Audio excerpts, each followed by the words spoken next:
Hi guys, welcome to my videos. So guys, if you remember, few days ago I mentioned about a scam where it was like a very uproar here in Canadian media.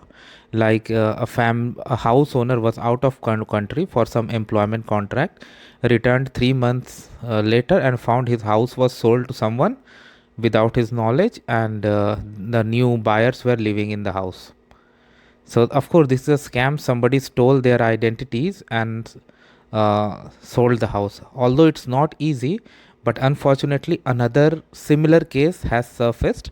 But this time it went in a better way because the owner found that their house was listed, and before anybody could buy, they informed the authorities, and the listing was taken down. So that is why, guys, it's really important to protect your identity. But just protecting your identity is not enough. When you are going for real estate transaction, make sure like whatever happens in the world and whatever it cost, it's just a one time payment.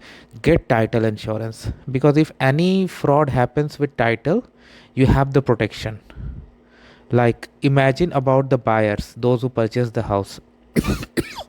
The matter will go through court because like lot of entities are involved in this. Like it could be anyone's lapse. Definitely there are lapses, otherwise how could somebody steal someone's identity and sell a house? It doesn't make any sense. But it has happened, so definitely there will be.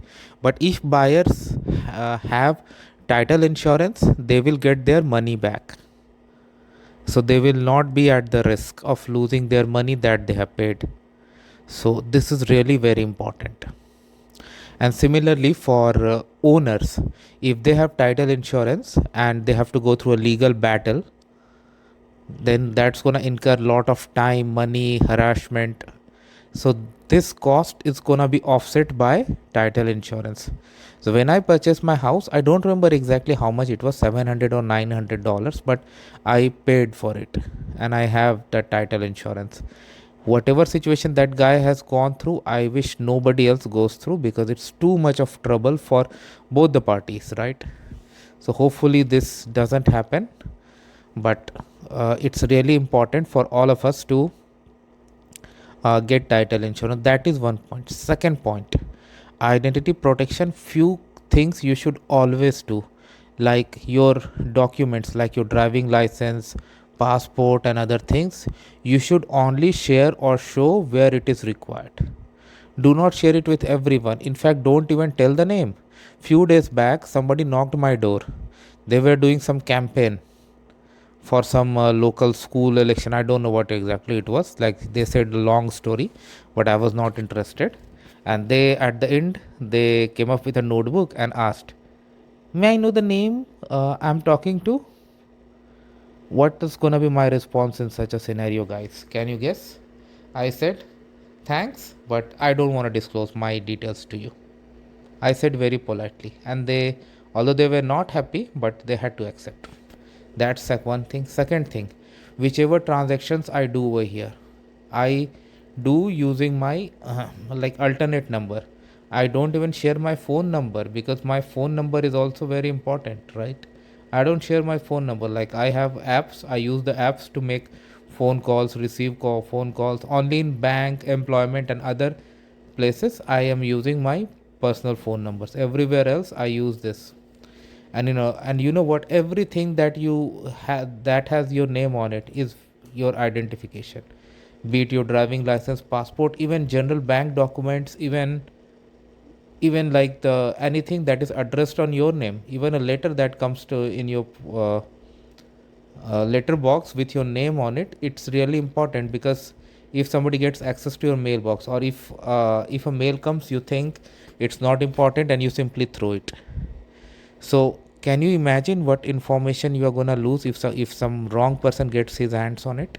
Your name, your address, and if there's any other information contained in the letter, be it your phone number, date of birth, or anything, they are going to get that information. So don't even do that. Like how I do, when I'm ordering packages, I'm using my nickname. So it comes with my nickname. So my nickname is not the name that is registered on this address, and same as the phone number. Even in this way I'm protecting. So guys, you should protect as well. And any document, that bank paper or something that I have to throw, I just don't dump in garbage straight away, I shred it. So I'm sure you guys have access to paper shredder. So shred the information so that nobody can get access to it, because now identity frauds are more and more common. Now, few things you should always understand, that under which circumstances your house can be at risk. Look, if you're living at your home, at your place, then it's a bit difficult for somebody to sell without your knowledge, because most of the buyers would like to see the house, right? Like, just virtual tour is not enough, okay? So if somebody knocks on your door and says, hey, I'm here to see the house, you're gonna come to know right away, right, that it's not correct.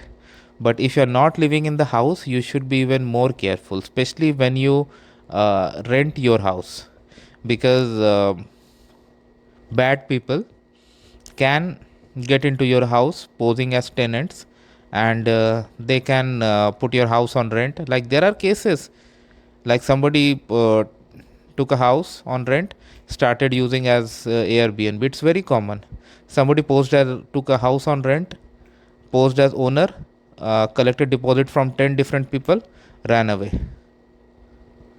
These frauds are increasing day by day, so everyone needs to be very, very careful. There is no shortcut about it. When you are renting your house, do some research about the person, collect their identity, collect their reference, and do some checks about them. Find out whatever reference, whatever documents they have submitted are original or not. Look for the red flags. You can always do such checks. Like, although I don't own any, but if I have a property that I'm gonna rent, like, I will go to a property management company, so that I have an authorized middle company to face the tenant rather than me. So they will take care of everything, and I may not even have to face the tenant. They will take care of everything. But it's up to you. Many people don't want to hire their services, especially small landlords. They don't want to go to a property management company. But yeah, big corporations do have property management, so that they can handle multiple units. So that's fine, it varies, but these protections have to be in place. So again, I'm summarizing the points you should always take. And one more thing, like, guys, another common error I see people do is when they move their address, where their identity could be at risk. Like, when you are moving from a place to another, you could be changing your apartment. In Canada Post, there is a way to get mail forwarding service. So if any mail comes to your previous address, they can forward it to your new address. I think 3 months, 6 months, 9 months, there are packages, you can opt for it. At the same time, update all the places where your address is registered, all the financial institutions, everywhere from where you are supposed to get a letter, something that may have your confidential information. So update it everywhere. First of all, you don't have to share your address for everything, right? So only share whichever thing you do, only share what is required. Like, you might be filling a lot of feedback forms here and there and somewhere. Be careful, guys, be careful. That's all I can say. Anyway, this video is getting longer, so I'm gonna cut it short. So please subscribe to the channel. Thank you.